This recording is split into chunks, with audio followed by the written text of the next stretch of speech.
happened round 12 of the FIM Motocross World Championship, the MXGP of Spain. MX2 race 1, Tom Vialle crossed the Fox Holeshot line for the 14th time this season, but he was immediately under pressure by fellow countryman Mattis Borromei, who took over the lead at turn 2 and then lost it at turn 3 when he fell. Conrad Muse, Ben Watson, and a few other riders ran into the back of him. Borromei would fall later on in the lap, would not rejoin the race. Ruben Fernandez, who was in 4th on the opening lap at his home Grand Prix, had a mechanical issue as Conrad Muse started to climb his way through the field. The pass on Rubini and then on Rowan van der Moosdijk moved the Brit up into 6th place. Meanwhile, up front, Jed Beaton found his way past Tom Vialle, the race leader, took over the lead. But in the next left-hander, Tom Vialle cut back to the inside, took the lead back from the Australian, and from there, he was never headed. Jorge Geerts was in 4th. He made a mistake, and that allowed Conrad Muse to go through. Geerts was now in 5th. In the latter stages of the race, Rubini down the inside of Moosdijk as the two Husqvarnas clashed. Olsen, though, took over 2nd from his teammate. It wasn't enough to put in a late charge. It was Tom Vialle who took his 11th race win of the season. Olsen was 2nd, Beaton 3rd, Muse and Geerts in top 5.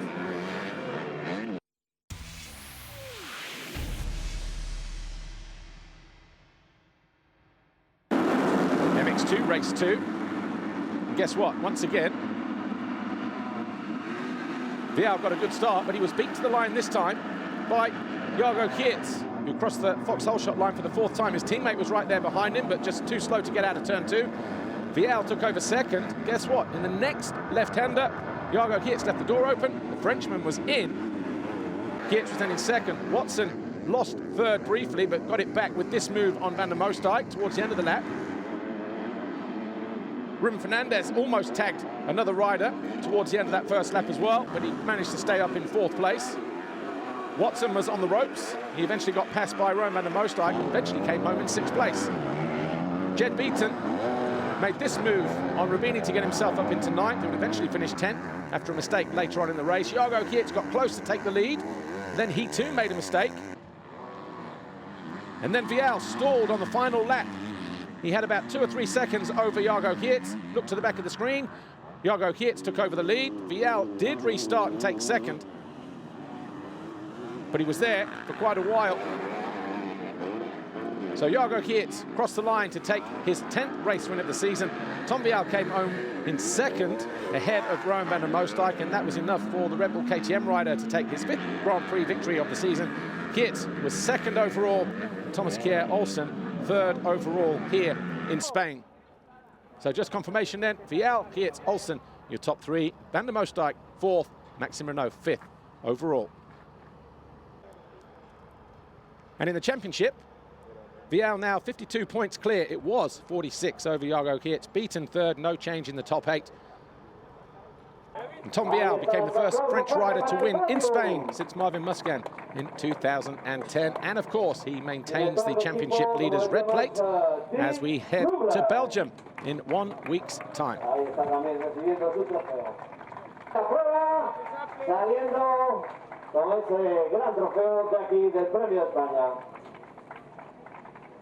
I started bar actually on the braking bump. My back wheel went a little bit up and the bike stopped. And it was a little bit of time to put back the bike. And yeah, I'm a little bit angry at myself because on last lap. But anyway, for the championships, it was again a good day today. I win the GP, so I'm pretty happy actually. Okay, congratulations. Thanks, Tom.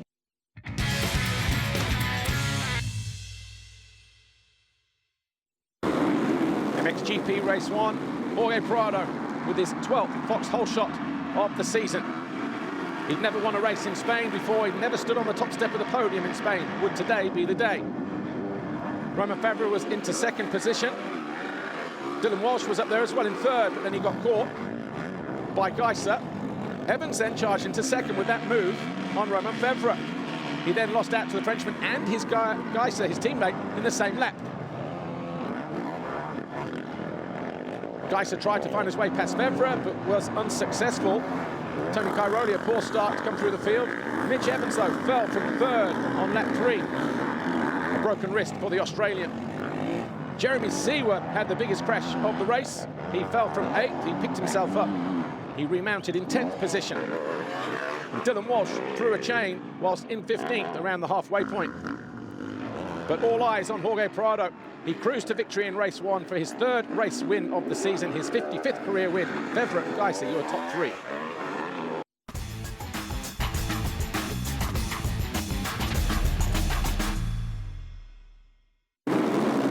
MXGP race 2, and once again Jorge Prado quickest over the Fox hole shot line. That's number 13 now for the Spaniard. After winning race 1, there was no pressure from the number 61 rider. Fevre made a good start, so too did Tim Geiser. He went around the outside. He even challenged Prado and took over the lead, but the Spaniard cut back to the inside, took over the lead, and from there he was never headed. Fevre always on the lookout in 3rd place. Further down the field, Jorge Paulin put that pass on Calvin Valandren. He eventually finished in 10th place. Tim Geiser ran off the track, trying to close it in on Jorge Prado, but he did hold on to 2nd. A mistake from Jeremy Seewer whilst in 4th place allowed Glenn Koldenoff to take over the position. Koldenoff would finish 4th, Seewer 5th, but it was another win, a double race win on home soil for Jorge Prado, his 4th race win of the year, his 56th career victory, and his 33rd Grand Prix win. 2 wins now in the season for Jorge Prado. Geiser on the podium for the 8th time this year in 2nd. Fevre, his 3rd visit to the box in 2020, 3rd overall. The championship now looks like this. Tim Geiser has extended his lead from 11 to 24 points over Tony Cairoli. Seewer 3rd. Prado now just 5 points behind the Swiss, and Koldenoff 16 back in 5th place. And Jorge Prado, the first Spanish rider since Jonathan Barragan in 2009 to win at home. But Tim Geiser maintains his grip on the championship lead as we head to Belgium.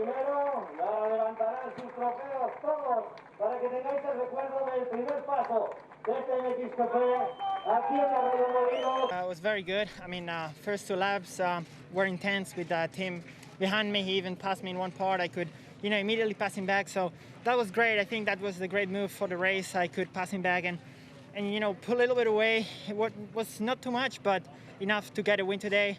I mean, track was very technical, a lot of ruts, so you had to ride very smooth and no mistakes. So I'm happy to get out of here with a victory in home soil. So it couldn't get better than this.